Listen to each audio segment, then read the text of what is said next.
"Don't," the mind commanded. "Lie still. Be asleep."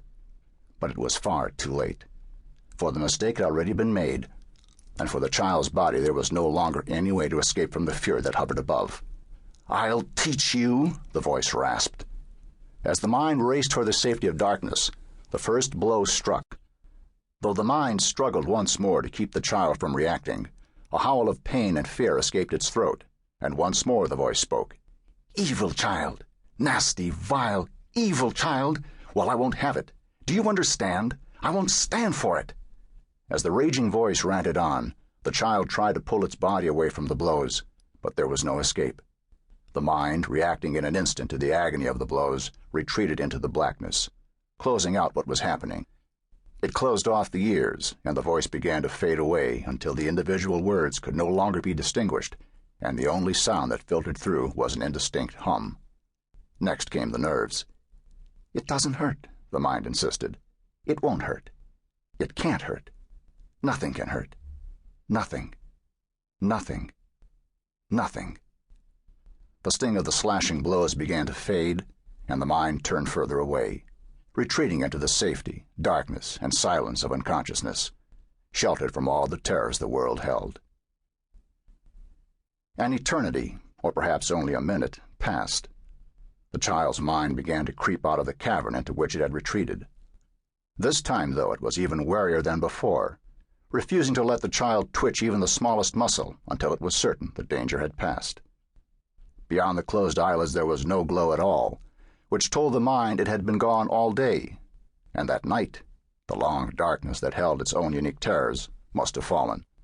From the ears came no signal at all, no creak of the door, or whimpering of the dog, or voice sharp with anger, yet the mind sensed no safety in the silence.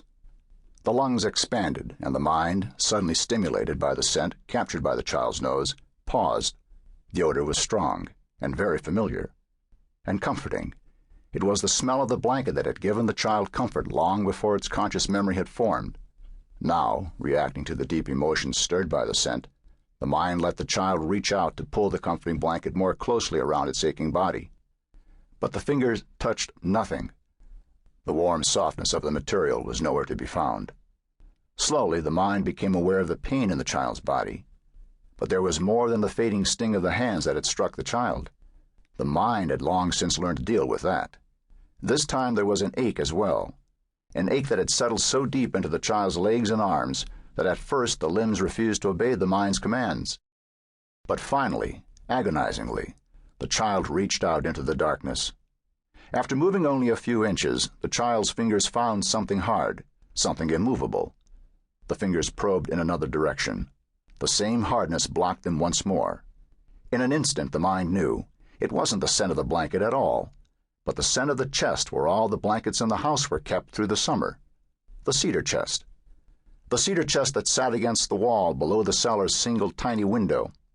The lungs expanded again, and the sense of cedar and mothballs filled the child's nostrils once more.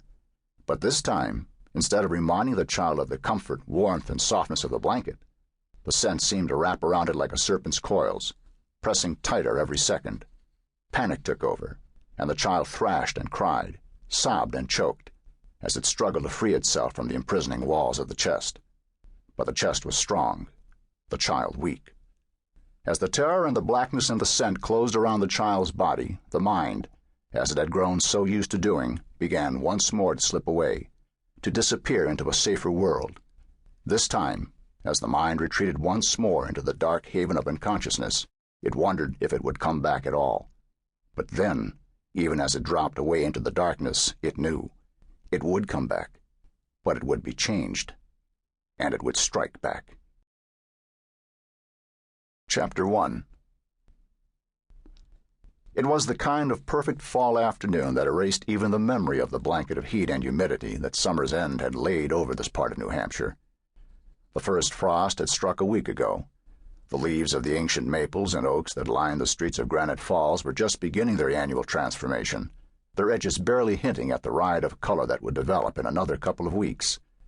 As Joan Hapgood slid her Range Rover into the slot that seemed to have been left just for her only a few steps from the Rusted Rooster, whose original name had long ago given way to the condition of the sign that hung over its door,